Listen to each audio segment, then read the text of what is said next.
បាទសួស្តីបងប្អូនថ្ងៃនេះបងហាញបងប្អូនអំពីសកម្មភាពវិជាកសិករយើងគាត់បកនេសាទត្រីនៅភ្នំដាកោបរីអាមើលទៅឃើញទូចនោះក្នុងភ្នំដាហើយធំនេះគឺជាអង្គរបរីហើយទឹកនេះឡើងមកខ្លាំងណាស់ដែលនៅជាប់ហ្នឹងគឺជាប់នឹងទន្លេអង្គរបរីដែលចាក់ទៅគឺដល់ទឹកដីវៀតណាមហើយផ្លូវនេះគឺជាផ្លូវរបស់រដ្ឋដែលគេកសាង50ម៉ែត្រ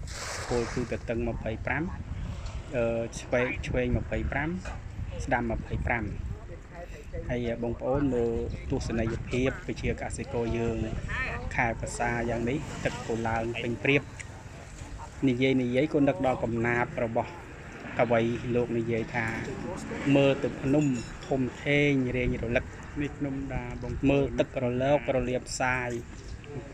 មើលទៅដីដុះវែងអន្លាយមើលមេឃខ្ពស់ឆ្ងាយដូចឆ្ងាយស្រីណាបងប្អូនអញ្ចឹងកណាបនេះឆ្លោះបញ្ចាំងអំពីទស្សនវិជ្ជានេះជាក់ស្ដែងតែប្រជាពលរដ្ឋយើងគាត់បងសំណាញ់បាន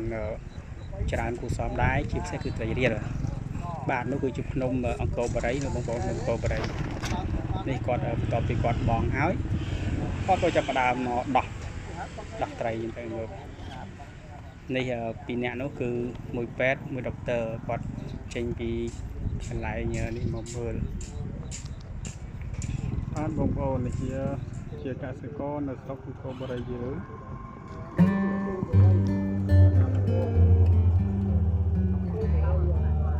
បានច្រើនណាស់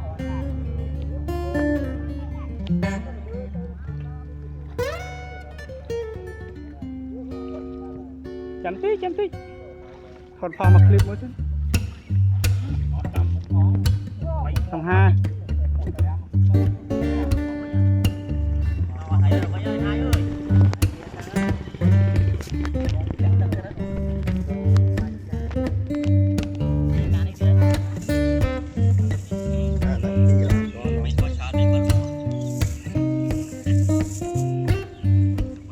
រៀលមួយពីរ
ចាប់ពីចំណុចនេះគឺជាផ្លូវដែលអមទៅនឹងមាត់ទន្លេអង្គរបុរីដែលនេះផ្លូវអមលេងអង្គរបុរីនោះគឺជាប្រាសាទអង្គរបុរីហើយបងភ្នំដានោះគឺជាភ្នំដាបងប្អូនភ្នំដាឃើញលំហើយធំនោះគឺជាអង្គរបុរីដែលជាអតីតរាជធានីចេនឡាលេខទឹករបស់ខ្មែរយើងកាលពីអតីតកាលកន្លែងនេះគឺជាកន្លែងដុំអរិយធម៌និងវប្បធម៌របស់ខ្មែរយើងហើយកន្លែងនេះក៏ជាកន្លែងស័ក្តិសិទ្ធិផងដែរនេះគឺជាភ្នំដាបងប្អូនភ្នំដានោះវត្តដងតុងចេញពីកន្លែងខ្ញុំថតនេះទៅវា2គីឡូកន្លះទៀតតែដោយសារស្ថានភាពផ្លូវខែពិសាវាពិបាកខ្ញុំក៏មិនបានទៅដិតនៅទស្សនភាពផ្ទាល់ទេគាត់បានថតពីចម្ងាយដោយសារតែបញ្ជោបាយធ្វើដំណើរវាពិបាកហើយនោះគឺជាអង្គរបុរីអតីតរាជធានីចេនឡាលេខទឹកកន្លែងនេះគឺជាកន្លែងស័ក្តិសិទ្ធិខ្លាំងណាស់ហើយនៅខាងត្បូងនេះគឺជាកន្លែងអភិវឌ្ឍរបស់ក្រុមហ៊ុនព្រីមដែលមានច្រើនលើកមានទៅ40ហើយនេះគឺជាកំពង់ដរឆ្លងកាត់ទន្លេកាត់ដៃស្ទឹងអង្គរបុរីដែលនេះកំពុងតែជិះឆ្លងដរមកហើយដរដៃស្ទឹងអានេះឆ្វេងនោះគឺជាដរមួយទៀតហើយដរហ្នឹងបងប្អូនវៀតណាមយើងទេមិនមែនខ្មែរទេដែលខ្ញុំជិះនេះគឺដរវៀតណាមដរនោះដរខ្មែរហើយដែលយើងមើលទៅខាងមុខនេះគឺជាព្រីម